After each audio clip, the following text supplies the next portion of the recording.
We're going to continue with our candidates for this year, but I want to remind you that we're putting out a lot of names for you, but wherever you vote, it is really simple. If you look on the conservative line, you will find each of these candidates. And as we've said over and over again, your vote does mean more on that conservative line.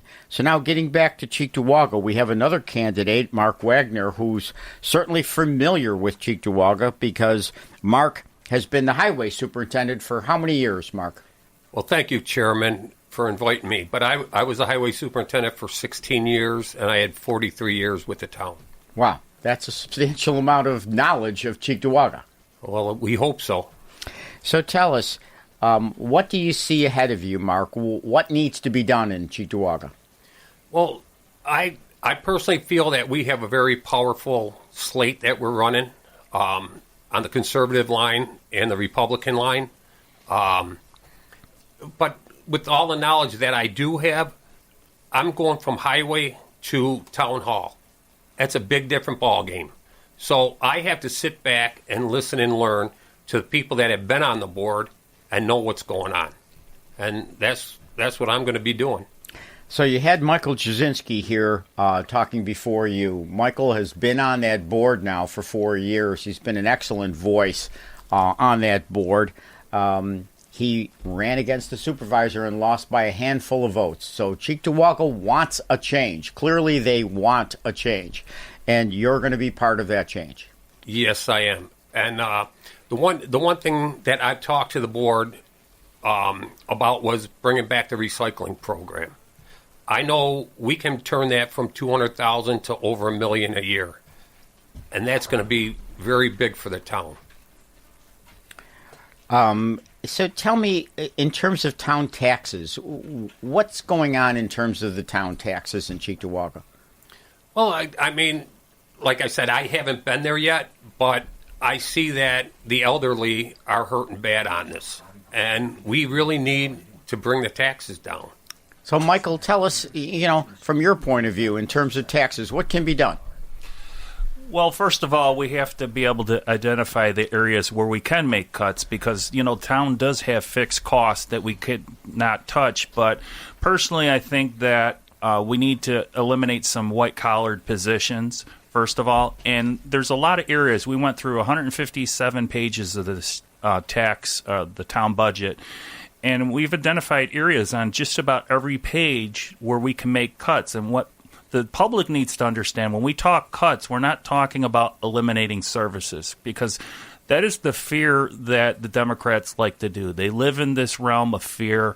And I also wanted to put another emphasis on this. There's a rhetoric going around that, Meals on Wheels program is under siege. That is not true.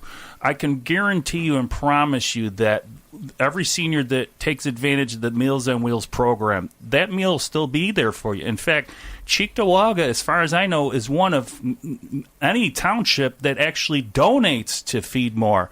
I know other towns, to my understanding, West Seneca doesn't do that, and I heard maybe Orchard Park and Hamburg don't donate to Feed More, And, it just really discourages me that they have to use rhetoric and fear to try to get people out to vote for us.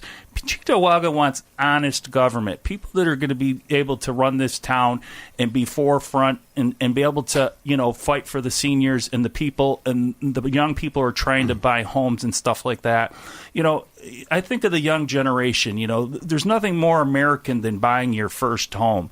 And that is at an all-time lowest rate in the town in 60 years. So we have to look at this thing as a whole. And I can't iterate it more. You can't seek prosperity through taxation. We have to, really look at this thing as a whole. But we also need leadership that understands how to make cuts, people that have a background and profit loss statements, that can actually read an income statement and understands the dynamics and the metrics that go into making these cuts. So I just want to make it clear. We are proposing cuts, but we are not going to, make any cuts to any services. What we're going to do is we're going to look at we've looked at the budget and we said, okay, there's areas where we identified cuts, and that's ultimately at the end of the day, we're fighting for the taxpayer, we're making the necessary cuts, we're cutting out all the pork barrel spending, and we're getting this town back on track, and that's why we ask for your vote coming November 4th. All right, I appreciate both you, Michael, Michael Jasinski and you, Mark Wagner, being here. Thank you. Good luck to you. I certainly, hope people understand what's at stake and go out and vote. All right, now we're moving from Cheektowaga to the city of Tonawanda with Mayor John White. Mayor, do I have you on the line? Yes, you do, and I thank you. All right, so Mayor, you've been the mayor now, and you're seeking re-election. So tell us about what goes on in the city of Tonawanda. Well, we're a small city, 15,000 strong, but one of the advantages are we're surrounded by three beautiful waterways, the mighty Niagara River, the nostalgic Erie Canal, and also the Ellicott Creek. One of the goals that we've had, and I've had since day one, is to make City of Tonawanda a destination. It just doesn't happen overnight. Right now, I believe we're a drive-through in Niagara Falls. So how do I get people to stop and see what we have to offer? North Tonawanda received their DRI 4 years ago, Downtown Revitalization Initiative, $10 million. We got ours last year. So now it's our turn to grow, but I want to make sure we grow smart. Some ways to reduce taxes, and one of the best ways is revenue. And so that's what I'm trying to do. I have a plan. The plan is to bring revenue into the city of Tonawanda. We have a ton of projects going on.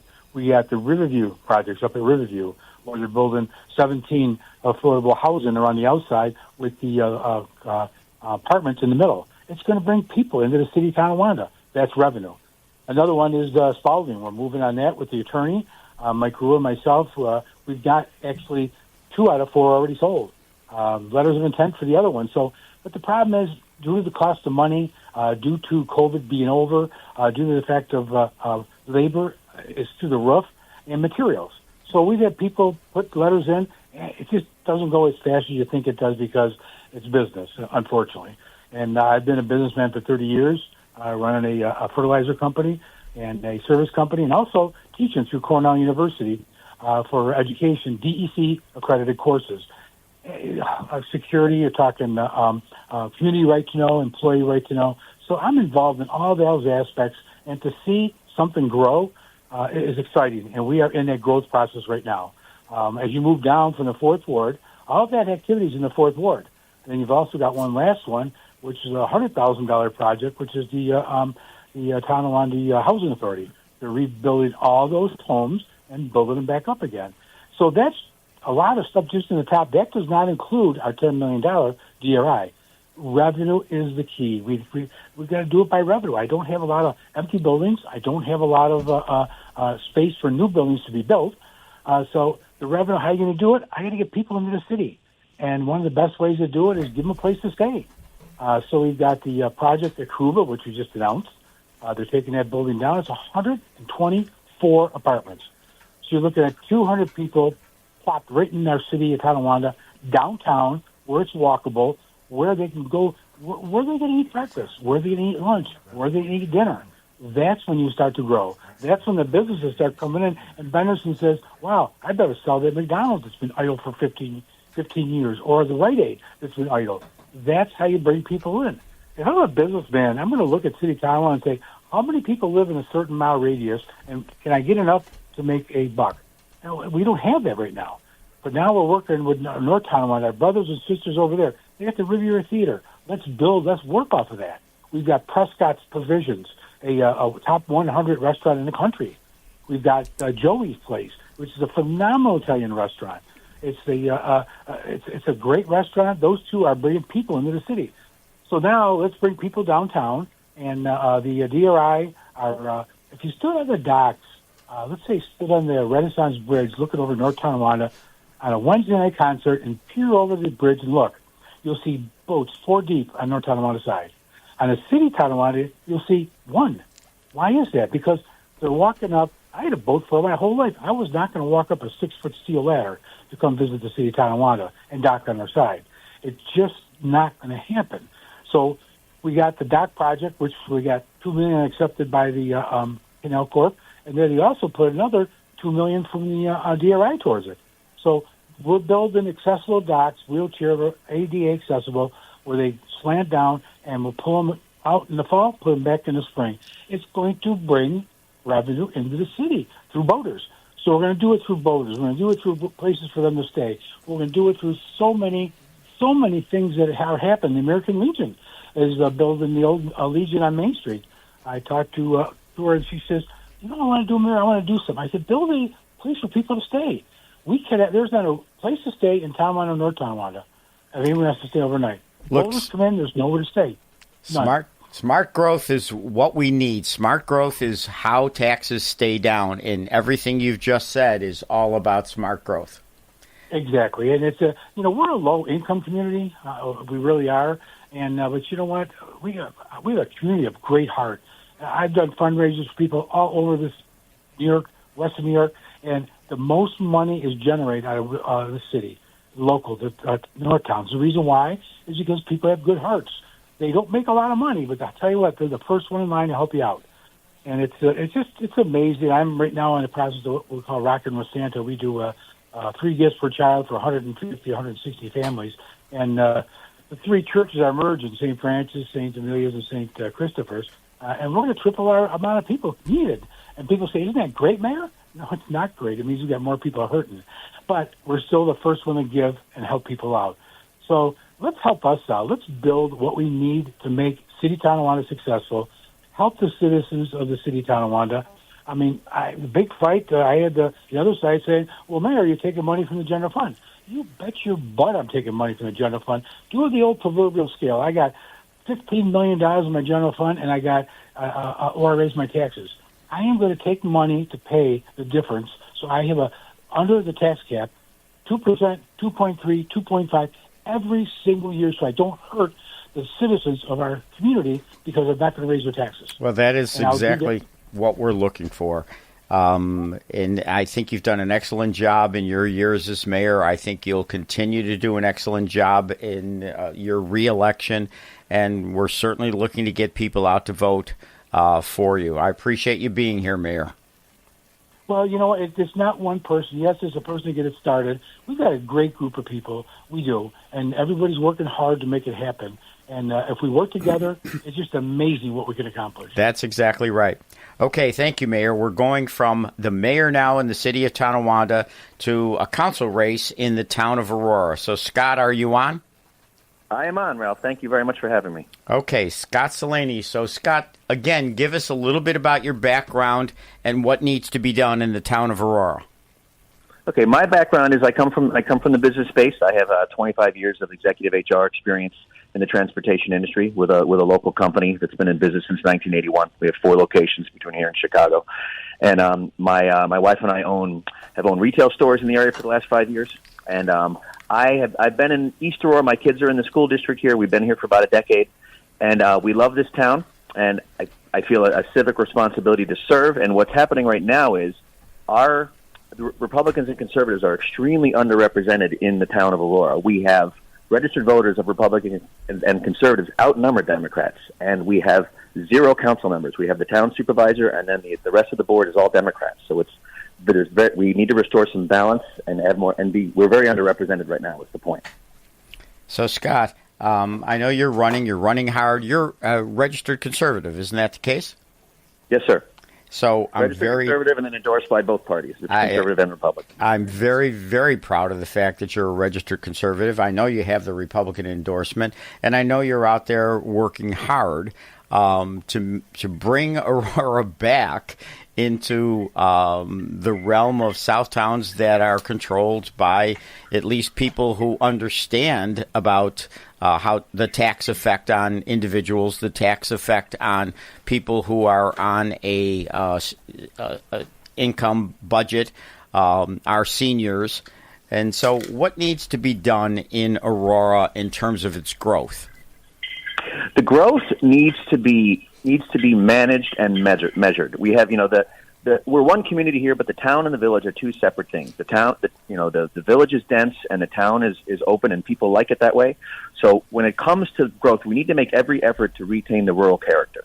Growth is a good thing, but I would prioritize strengthening current development over brand new development. It's really important that we preserve our open spaces. People live in the town for a reason. It's open, it's quiet, and it needs to stay that way. All right. I appreciate you being on. We certainly want people to get out to vote and vote for Scott Delaney. Thank you, Scott. Thank you so much, Ralph. Now to the town of West Seneca. and to the town judge in the town of West Seneca, the town that I live in, Chelsea McDonald. So, Chelsea, are you there? Hi, Ralph. Yes, I'm here. So, Chelsea, tell the people a little bit about your background. I want people to know that you do have the experience, you do have the background, you do have all of what's necessary to be the town judge, and in fact, you are the town judge. Yes, thank you, Ralph. So this community means everything to me. I grew up here, went to school here, now my career is here, and my whole life has been focused on helping people, so I didn't always know what that looked like. I'm proud of where that path has led me today, so I am a graduate of Niagara University, where I studied criminal justice, sociology, and American Sign Language and Deaf Studies. After graduating from Niagara, I began my legal career advocating for victims of domestic violence with Child and Family Services and then with the Erie County District Attorney's Office, where I worked every single day in the Integrated Domestic Violence Court. And those experiences really gave me an understanding of how family struggles and the criminal justice system often intersect, and actually motivated me to go to law school. So I went on to earn my law degree from Western Michigan University, Cooley Law School, and I returned back home to West Seneca. And since then, I've built broad experience serving briefly as a judicial law clerk and then as an attorney in civil litigation, and now in matrimonial and family law. And serving on the bench has been an incredible privilege. So you've been on the bench now for over 6 months, right? Yes. So I was appointed in April as town justice, and over the past 6 months, I've presided over hundreds of civil, traffic, and criminal cases. And with every case, my goal is to make sure that the courtroom is a place where people are respected and heard and treated fairly. And every day I see how justice impacts the local level and, truly affects our neighbors and our community. And my commitment, my goal has always been to make the courtroom accessible, transparent, and really rooted in our values that define the town of West Seneca: fairness, integrity, and community. So, look, I've talked to a number of lawyers that have now practiced in the town of West Seneca, practiced in front of you. Every one of them had extremely high remarks about your ability, about your character, about how you handle yourself on the bench, about how even-handed you are. So I'm very proud that that is the situation and that you have our endorsement and the Republican endorsement. I know you've gone door to door over the last several months, and you've talked to people throughout the town of West Seneca, right? Yes, that's true. First of all, I'd like to say I highly respect all of the attorneys that appear in front of me in West Seneca. They're amazing. I appreciate the support in that respect. And yes, I've been actively going door to door every single day, just about since April now, going out and meeting the residents and having some wonderful communication. So I appreciate the time that I've been given by them, too, and the support throughout the community. So a lot of people, when you go door to door, a lot of people have not had a judicial candidate or a town judge candidate come to their door. And to meet somebody individually, that means a lot to residents. Isn't that true? Yeah, I believe that is a huge part of the campaign aspect of this. Meeting people, having those face-to-face conversations. People are very, they do like that. It's something that, and I enjoy it too. I enjoy talking to people and getting to know people and, explaining a little bit about who I am and what I do, what I stand for. So I think it's brought people out to vote too, and I hope it continues to with this general election right around the corner. So the reality is, to be a town judge in the state of New York, you do not even need a law degree, and we have town justices in various towns, including the large town of Cheektowaga, where both judges are non-lawyers. We have the benefit of lawyers being the town judge in the town of West Seneca, but the threshold really is an individual with the ethics, with the background, with the willingness to serve the community. And certainly you excel in all of those things. As you said, your background with the district attorney's office, your background in your practice, it makes you well qualified for the job. And the fact that you've now had hundreds of cases certainly gives you the experience that you need. Yes, and I thank you. And I do believe my personal experiences, my professional experiences really, they do make me an ideal candidate, if I have to say. I'm passionate about the work that I do, and I know that I can continue to do a good job for the town of West Seneca. So just ask for everyone's support to continue doing the job I'm so passionate about. All right. I appreciate you being here, Chelsea. Thanks. Yeah, thanks, Ralph. Okay. Now we're going to turn to my favorite legislator in the county of Erie, Lindsay Larigo. Thanks for having me. So, Lindsay, it's always great to have you, and I know how articulate you are. I've heard you on other shows, and we've had you here. What I want to talk about today is the budget. First of all, I want to get into some of the local county issues that we have, but tell us a little bit about Mark Polenkars's budget. So Mark Polenkars's budget, he's been in office for about 12 years now. When he came into office, we had a $1 billion budget in Erie County. The budget that was proposed just a few weeks ago is now over $2 billion. You'll hear Mark Polenkars talk a lot about state mandates and federal mandates, and it's true. A lot of our budget is mandated, but it has grown substantially because of Mark Polenkars's priorities, which are growing government, giving out political jobs, and making government the answer to every problem. So we're facing a situation today where we have a $2 billion budget in front of us that adds jobs, and we know that we're headed for a financial situation in a few years in Erie County. So taxes have grown every single year. More money has been collected in county taxes every single year that he's been the county executive. Isn't that true? Correct. So every year you'll hear him talk about the tax rate, and I always caution people the difference between the tax levy and the tax rate. So the tax levy is the total amount of taxes collected from Erie County. That is higher than it has ever been in the history of Erie County. We are collecting more taxes than ever. Because we are collecting more taxes than ever, which has to do with property assessment values, sales tax revenue, Mark Polenkars has to lower the tax rate. Otherwise, he would be violating New York state law and exceeding the tax cap. So while we collect more taxes than ever, Mark Polenkars is out there asking you to pat him on the back for lowering the tax rate. And the reality is he doesn't have a choice. You're still paying more in your taxes. It's just the rate might look a little smaller, but nobody's feeling any relief in their pockets. Nobody's feeling, any real relief in their property taxes, just like you and I aren't. It's concerning. I think we have to take a long, hard look at the budget this year. Mark Polenkars is out there saying that if we don't make significant changes and we stay on the track that we're on, he's looking at increasing the tax cap in 2027 or 2028. I do not have any appetite to do that. There are a lot of optional pet projects in there that can be cut. We need to look at empty jobs. We should not be adding jobs to the county government right now. So the budget that's in front of us, I don't see how we can responsibly move forward with what we're being presented. So as he's increased the amount of taxes, we still have the issue of roads, infrastructure, our sewer system.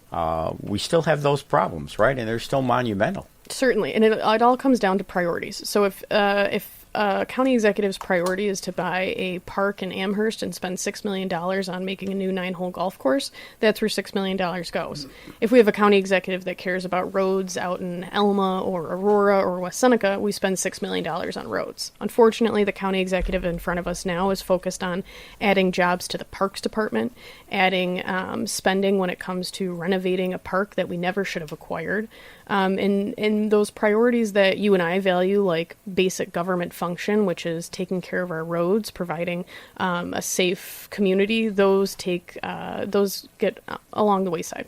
So even though we are actually a shrinking population, we've doubled the amount of taxes that he's been collecting since he started as county executive. Correct. We went from just under $1 billion budget. We're now officially over $2 billion this year. And we're all paying for that. So, November 4th is Election Day on Tuesday. We have the opportunity to make some changes at the county legislature. The county legislature, it might feel like Mark Poloncarz is the king of Erie County, but he's not. We have the ability to balance him and say no to Mark Poloncarz and vote against his budget and make changes to it, but we need to have the right people in office to make that happen. But the problem that I see, Lindsay, is that he does have control of the 7 legislators that are Democrats, and they vote in lockstep with Mark Poloncarz on every issue that we may have an issue with. Certainly, it's very difficult. It is not the legislature that I've seen in the past where, the days of Tom Logren, who would, vote across the aisle and would vote his conscience, not his politics, or not his political party. And that's not really the case anymore. There's a lot of legislators that, fall in lockstep. They vote the way they're told to, and, there's no changing their mind. I think growing the minority caucus to a majority is more important than ever. Russ, you had a question for Lindsay? Yes. Well, first, for the people listening, you are listening to the smartest county legislator I have ever met in my life. And I have been in politics for over 40 years. She just knows the issues. She knows the numbers. She knows the policies. And guess what? She's conservative enough to be on the right side of all of them. So let me ask you this question. I asked one of your colleagues, I'm not going to tell you who, one of your Republican colleagues, when's the last time the county budget was audited by a certified public accountant? And your colleague said, never, to the best of my knowledge. Why isn't the county have a certified budget? I'm not talking about Kevin Hartwick, Democrat, looking over and sort of waving a wand and saying everything looks okay. I'm talking about a certified public accountant doing a certified audit so that every single expenditure would have to be explained. Why doesn't the county do that? So I actually introduced a law when I first took office. It feels like a lifetime ago. But it was actually a law that would require every dollar that goes out of county government to be recorded and tracked. So not just Kevin Hardwick's, once a month report that says, oh, this went to vendor XYZ and it was $1,000. It was a taxpayer role that would require a searchable database so that you could go in and see how much money went to this organization and what was the impact on county government. I was told by the controller at that time that was just too much work, and that wasn't, an avenue that he was looking to take. So, I do think that there's opportunity for better tracking of county tax dollars. But I would say on the other side of that, we have a control board that looks at the budget every year. As long as the budget balances, that's their only job, is to make sure that the budget balances, which it always does. It has to, right? But I would say that it's our job as county legislators. We get that budget. We can go through and amend it line by line. We can go through and say yes and no to every single dollar that is spent. We can make any adjustments that we want. So when we talk about auditing the county budget, that's the legislature's job, and we need to take it seriously. One other question. That is, I'm a big fan of referendums when referendums are warranted. I understand we have a representative form of government and we elect people to represent them, but there are times where legislators ought to get a really good sense of where the people are at. Is there a procedure in the county charter that allows taxpayers to circulate a petition and get something on the county election ballot as an initiative of some sort, as a referendum? Or is it almost impossible to do? That's kind of a tricky question. It depends on what the issue is. So, last year we had a referendum on the ballot for the county if we were going to allow a simple majority to increase the amount that sales tax is charged in Erie County. There are very few votes that require a supermajority, and that's one of them. Mark Poloncarz wanted to change that. That's one of those things where if it's a change to the county charter, it goes to referendum. So there are processes to make changes like that, and I will say the public overwhelmingly said no, we do not want one-party control of how much we're paying in sales tax. So there are opportunities for things like that, but I think the best way that people can see change is to go out and vote. I know some of my colleagues wish that our terms were longer than 2 years, and I've famously said I wish we had to get voted into office every single day before we went in there and took a vote, because the memory's short on county government. It's not the most exciting thing. A lot of the issues we face every day, so the memory tends to be short for the voters. But I would encourage them to get out and vote. So what we've been trying to do the last couple of times is let you know who your elected officials are and who's running for office, and more importantly, who has that conservative line and someone that you should vote for. And we need you also to know and to tell your friends, those people that have the working families line, although that's a name that sounds good, unfortunately, if you Google the working families or try to figure out what they actually stand for, it is everything we are against. They are for defunding the police. They are for inmates over correction officers. It's just amazing. They're the ones who endorse Mondami. They're the ones who endorse Sean Ryan.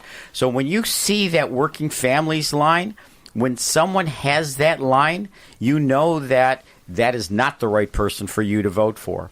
All right, we're back with Lindsay Larigo, my county legislator, and a person that I truly believe is one of the best, if not the best, county legislators we've had in decades. She's well-grounded. She is a constituent-minded individual. She votes her conscience. She's not simply following some political agenda. She's doing what needs to be done for her constituents and the electorate. So let's get back to the budget, Lindsay. Tell me more about what's going on in the budget process. So the next phase of the budget process, we're going to have budget hearings in a couple of weeks. So we'll hear from every department. We'll hear what they're proposing and why. We'll get to ask questions and move forward and figure out if we can evaluate their budget. I'm going to be looking for opportunities to cut. I don't think this is a time in county government that we should be adding new jobs. I don't think we should be taking on new county assets. I think we need to be limiting our liabilities. We know that when we're looking at the projections of the next several years to come, that we are going to be getting into a situation where we could be facing really tight times in Erie County. Currently included in the budget is a $20 million design study for a new jail. We know that a new jail would cost about $400 million. I do not think in a position that we are in today that we can commit $20 million to a design study for a jail that we can't afford. Wait a second. $20 million for a design study? Yes, it is to design a new jail. Look, the jail as it stands right now is not sustainable. We need to do something to address it. I do not think a $400 million new jail is anything that we can stomach. Mark Poloncarz himself said if we continue to move forward with the new jail, we will be looking at blowing the tax cap in 2028. That means raising taxes by upwards of 11% to cover the new jail. If that is the situation that we're talking about and we can't afford looking ahead, I don't think we should be committing $20 million to a design study right now. I can't fathom $20 million just for the design study. What the heck does that involve? $20 million.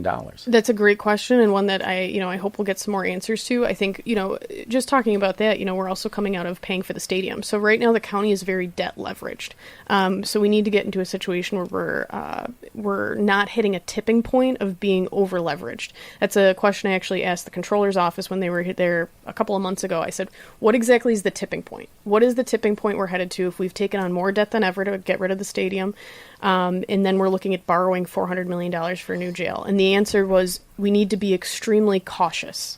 Even Hardwick said that. Well, he didn't say it because he's politically smarter than that. He said he sent his staff out to say it. Okay. But I will say some of his staff are some of the smartest people in county government, and they've been there a long time.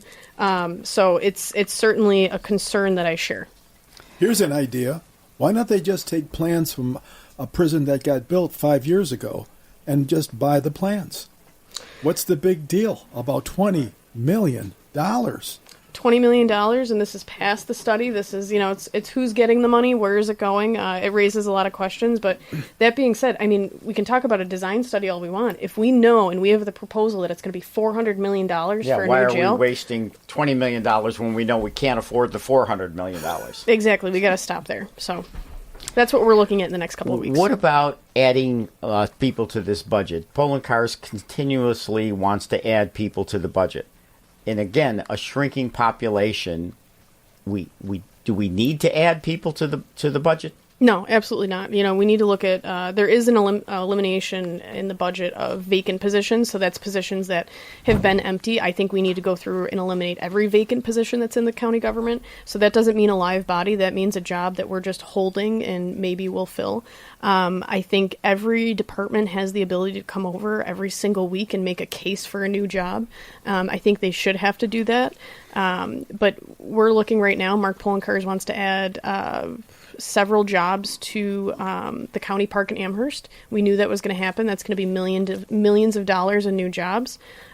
We also, every single week, we get grant-funded positions from the state or federal government. And every single time they come across the aisle, I say, when the grant expires, what happens to this job? Right. Every single time they say it's eliminated.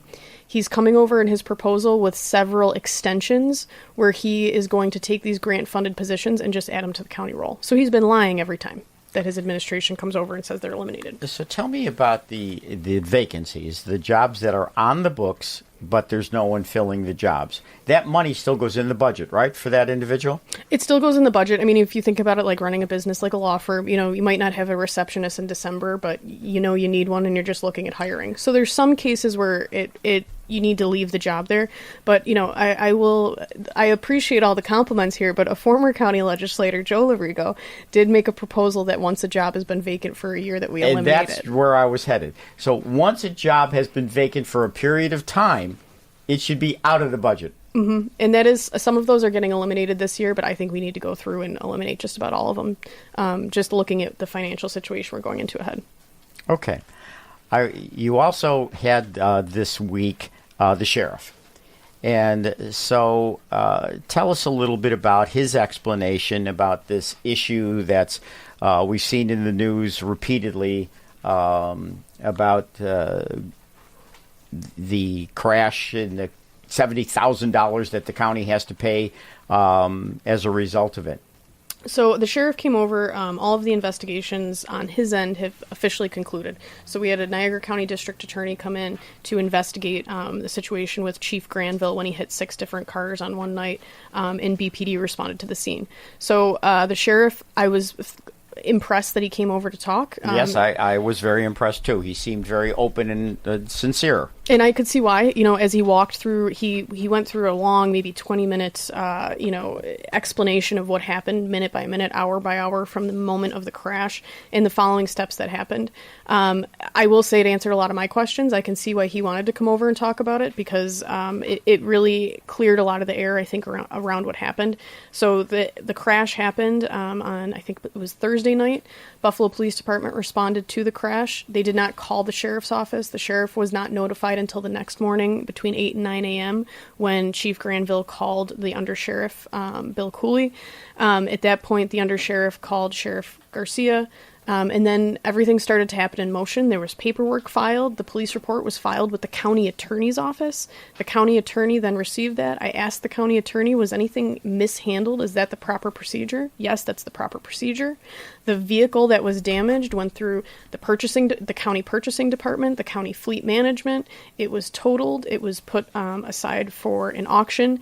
Everything happened from when the sheriff found out as it should have happened.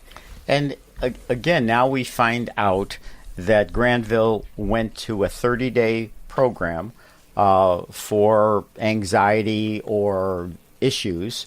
And I can understand now, because of HEPA and because of the privacy that any individual deserves, why we've had this gap in terms of the communication. But I think he was very forthright in terms of how he explained it. He, like you say, went step by step from the beginning. Granville did do 30 days. The sheriff explained that, look, if someone has an issue, the type of issue that requires some type of mental evaluation, and they address it, that is the most important piece, that they're willing to address it, that they address it in a very aggressive fashion, that they do something about it. Taking yourself out of the picture, going away for 30 days, that accomplishes that. I think there's still, I understand people are still, there's a lot of questions about what happened the night of the accident. There's a lot of questions about why wasn't a sobriety test done? Why wasn't, other things performed? And I think what really came out from that conversation was the sheriff's office was not called to respond. They were not the respondents on the ground. Right. And I think the faster that the Buffalo Police Department closes their internal investigation, then those questions can be answered. But from a county legislative perspective, we had the county attorney making decisions. He sat there and said, I thought these looked kind of weird. I just kept settling the cases. He had 6 different cases that he settled. I find it very difficult to believe that he did that without notifying the county legislature, without notifying the county executive. It's concerning, and I think there's a huge policy and process there that is missing, because the county attorney should not be making sole independent decisions to settle 7 cases without raising some alarms. Well, when you talk about the county attorney, I have my own issues in terms of how he handles things. Again, I believe he's way too partisan. He's supposed to represent all of you, both sides of the aisle. I clearly don't see that. I was shocked to read in this morning's paper the outburst that he had against Mickey Kearns. I understand there's issues there, but the way he handled himself in that situation was a little concerning. But in terms of how the sheriff handled himself to the legislature, I take it the legislature is satisfied. I can only speak for myself, but I think he answered the questions that I had. I think the questions that are still raised, like I said, I think every investigation around this matter has to be closed so that we can really get to the bottom of what happened. The sheriff doesn't have the answers about what happened the night of the accident because he wasn't there. Right.